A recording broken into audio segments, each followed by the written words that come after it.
Hey everybody, welcome to Friday Sews, August 13th, 2021. I know it's been a long while since I have done a Friday Sews, but it's been a while since I've been sewing. Well, it was a long while since I was sewing. I recently started back up and have a few projects to share with you, but I hadn't been sewing for a while, for a good few months or so. And thus I wasn't making any videos because there's really nothing to talk about. Sometimes in life you just get super busy, super stressed out. Sometimes work is just exhausting and you just have nothing left, even for your hobbies. And then I had a few health things to sort out and everything is fine, so that's great. And there were some other personal issues, and then there's a whole COVID thing that just compounds things. So you know how you can get. Sometimes you just need to take a time out, and sometimes you can't even do or want to do or have the energy to do the things that you normally like to do, even the things that help you calm down or help take away anxiety or stress. You don't even have energy for that. So it's kind of in that place for a while, but things are a lot better all around. So I am happy to share that and get back onto the sewing machine and share my makes with you. And so that's what I'm going to do in this video. Like I said, I have completed some projects in the last month. So I'd like to just go over those, and let's see. Oh yes, since my fabric haul video, which I posted, I don't know, within the last week, this came in. This is from Minerva. If you follow them on their Instagram, you probably have seen this. This is an ITY. I love it. I love the colors, the gold, the purple, the green, and it was, so it's 95% poly, 5% spandex, 58 inches wide. I bought 3 yards and it was $15 a yard. Oops, and then shipping was like, I don't know, $10, $12, something like that. So yeah, that piece all around, and then I had a discount code. I don't know, it was like 60, a little bit under $60. Anyway, the plan I have for this dress, and I have been on a knit kick. I like that word. It's like knit kick. And yeah, my last fabric haul was all knits. Well, here you go, another knit. My plan for this is a pattern Emporium dress, because in addition to being obsessed with knits, I'm also obsessed with pattern Emporium, and most of the patterns, at least the ones I'm working with, are for knits, so it's a great combination for me. So the dress I'm thinking of is, okay, let me just back up. If you haven't used pattern Emporium patterns, the great thing about them is that you can really mash them up with many different patterns in her line. Her name is Kate, the designer. And so it's super fun to mix and match the patterns. They work well together. Like, you don't have to worry about sleeves going into like another bodice. I mean, for the most part, she lists what patterns you can mash with what, so it's extremely helpful. But for this particular fabric, I'm thinking of it's a wrap dress, the Follow Me wrap dress and skirt with the ruffle hem. And then I want it to be, I think I want it to be short sleeve, and either maybe the flounce sleeve it comes with, but I'm thinking of using the sleeve from the Spellbound fit and flare dress. So it's like got a 2-layer ruffle kind of sleeve. So I'm going to try to like Photoshop mash them together and show you what that looks like. Or the other option is, instead of that sleeve, to do the puff sleeve from the Hello Gorgeous. But I'm thinking the little ruffly sleeve is going to be more complementary to the ruffle on the skirt of the dress that I'm making, if that makes sense. So you tell me what you think. So yeah, so that's my plan for that. And since we're talking about Pattern Emporium, let me share with you the dress I'm actually wearing, which is one of the most recent releases from her, if not the most recent. And I'm looking at my computer in case you're wondering what I'm looking at. Looking down. I'm looking at the Dream On tiered dress and skirt. This dress was easy to make. and it's so comfortable. And this is in a double brush poly it was from my stash. It was probably a Cali Fabrics or a So English purchase. I'm sorry, I don't remember. And this is I sew up a tall, size 12, US size 12. I think US size 12, or is it Aussie size 12? Anyway, it's 12, whatever one I picked. I think it's Aussie size 12. And then, so this is the little short sleeve. It's the capped sleeve version, I think, because there's also a longer short sleeve. There's also sleeveless. There's 3/4 sleeves, long sleeve, a long bishop sleeve, a short kind of bishop sleeve, like a turtleneck. You can also just make it into skirts. You can do mini length, knee length, midi length, maxi length. So you get my point here with the Pattern Emporium patterns. It is so much fun to just mix and match and create. There's so many options. I really, really appreciate that with these patterns. So mine is, again, the little cap sleeve. Mine's the knee length, and I cut it in the tall version. And also, so there's gathering technique that she has employed with this pattern. You don't have to use it. You can do the traditional gathering method, but for this pattern, she has you do like the elastic gather. So she recommends the elastin. So it's like the with the plasticky silicone. But I have it in here. Let me show you. My elastic then, okay? So elastin. And she says to use the frosted version's better. So it's kind of like, frosted. So you see here, I don't even know if you can see this on camera, but you can get this on Amazon. You can get this at Emma One Sock. I'll link it below from Amazon or Emma One Sock. But it's actually really easy. You have to stretch as you go, obviously, because the elastic is smaller than your needed length. So you're obviously stretching, and then it gathers, as it goes back after you stretch it. So that makes it easier. I personally, I hate gathering. I mean, I'm always breaking my threads, or I get impatient and don't do as many rows. It's better, like for something like this, probably do 3 rows of gathers, and I just always end up doing like 2. And so I will say it does take a little bit of practice, because you have to have even pulling. Just like, when you're putting in a neckband, you have to stretch. You have to be very careful that it's even pull all around. Same thing here, because you want the gathers to be even. But it is much easier in my book than trying to pull the threads and make sure all your little gathers are even. So I do recommend trying that technique. But again, you don't have to do that. You can just do the traditional put the threads and pull method. Totally fine as well. And then some people use the dental floss, and then you do the zigzag over it, and then you pull the dental floss, and then you gather that way. So that is another method. There's lots of methods. So okay, computer. This is the first time I've tried this, and I'm going to continue. Mine didn't come out perfect. Practice makes perfect, but I'm still pleased. This print is so busy, you can't see where some of it's not perfectly gathered. But so I love this dress. Going to make tons more Pattern Emporium in general. So I'm super, super happy about that. The other thing that I have made is I'm looking at it on the dress from across the room, is my Minerva Makes.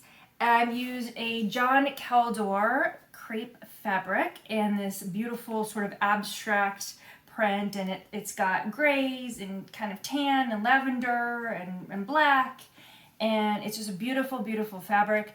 I made McCall's 7922. I've actually made this dress before, but using a knit. It was with T.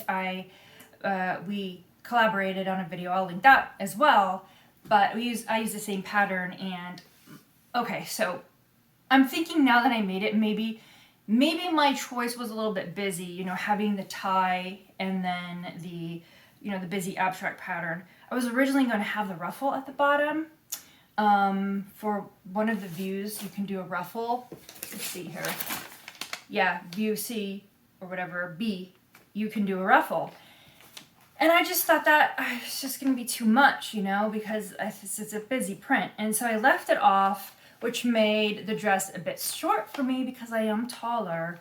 That's the only thing. So otherwise, this fabric is beautiful. I got it as part of the Minerva Makes ambassador program, but I ended up buying another meter of it because I want to make a little like shell or blouse, some kind of blouse to wear under jackets for work. Not sure when I'm going back to the office, but you know, at least my top can be presentable when I'm on camera during work. Yes, so that's my intent, is to make a top with that John Caldor fabric. Okay, so the other make I made is a Sinclair Cachet shirt, using the leftover yardage I had from the fabric you see, because I I've cut it out, a skirt from the Dream On pattern, from Pattern Emporium, and I think I made this in a tall, mini length skirt. So I'm going to be working on that, and I got enough, so 2 yards of that fabric was enough to cut the skirt and a cachet top. So that is a lot of bang for your buck right there. Love the cachet top. Easy, so fast to make. Sinclair is another pattern company that I absolutely adore. So you can't go wrong with a cachet top. You just can't. It doesn't take much fabric at all.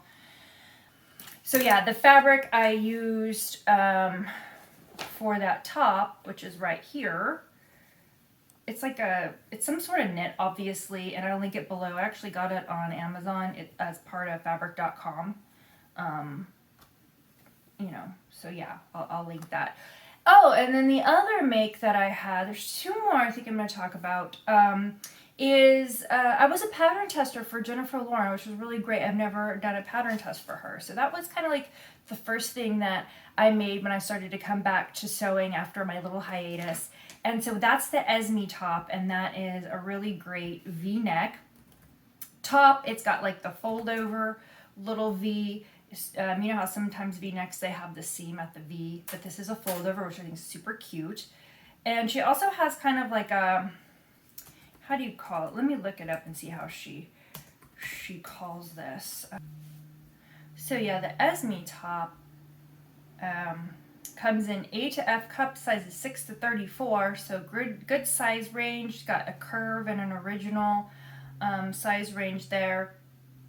And so yeah, so you can do like a short sleeve version, and that's what I did in a metallic hachi. It's a gold and black hachi, very cool looking fabric actually. And so you can do cuffed long or short sleeves, long line or regular bodice lengths, or you could do a shawl V-neck or a regular V-neck. One thing I will say about when you put the like the cuff onto your short sleeve, she has you before you sew up the side seams, you put the cuff on, and I get that that's easier, but if you sew up your side seams and then you put the cuff on, it just makes it nicer, because then you don't have that seam sticking out from your side seam. So if you sew up the side seam first and then apply your cuff, you're not going to have that side seam allowance sticking out. Does that make sense? Because I followed the instructions because I was doing pattern testing, and I thought about doing it my way, and I didn't. I went her way, and having that side seam stick out, it's kind of itchy with my fabric, at least. So just a thought, just a thought. It's not like a bad thing. It's just maybe a preference, So I just thought I'd point that out. But it's a great top, and I'm going to make another one for sure. For sure. And it was very easy, and it was a lot of fun. And then I have I made a Halloween dress for my friend's child, and I know Halloween, Well, Halloween's actually not that far if you think about it. I saw this fabric in Joann, super cute Halloween print, really fun. Decided to make a little kid's dress, and that is, let me find the pattern. Okay, the pattern I used for that is 9322 by Simplicity. It's just a basic bodice and skirt. You can do sleeveless, short sleeves, long or 3/4 sleeve. So I did the 3/4 sleeve because it's going to be, end of October, a little bit chillier here. And so really easy to sew. And I do recommend this pattern. So yeah, so that's what I've made. That's what I've been up to. I have, as you can see, I don't know if the camera moves that far, but I've got that stack of fabric. So I have a lot of stuff to do. Not that I didn't have any fabric before, but I've got so many things that I want to make now that I have got my energy back. Super happy. Oh yeah, and there's another project I'm working on. It is not like a sewing from scratch project, but I don't know if you're familiar with that brand, Aviator Nation. They make beautiful, well, very soft and buttery hoodies. And I don't know, I just think it's super, their hoodies are super cute with the little, they're just like little jersey stripes. That's all they are. Those stripes are little cuts of just jersey fabric. And they say they're hand stitched down, right? And so that's why these things are so expensive, but they're $198 for a hoodie, and that's obscene. Let me look this up. It's $198. It's incredibly crazy. But they say, oh, it's because it's hand stitched, and oh, they're super soft and good quality, all that, blah, blah, blah. But I'm like, I don't care. I cannot justify paying that amount of money for a hoodie. I don't care. So I found some super soft hoodies that are in a similar blend because their fabric is polyester, rayon, and cotton. So that's 50% cotton, 30% polyester, and 13% rayon. I found from Naked Apparel, and that's NAYKEDAP. Just spell apparel. You guys know how to spell apparel. I found a hoodie. It's called like the Ridiculously Soft line from them. And let me see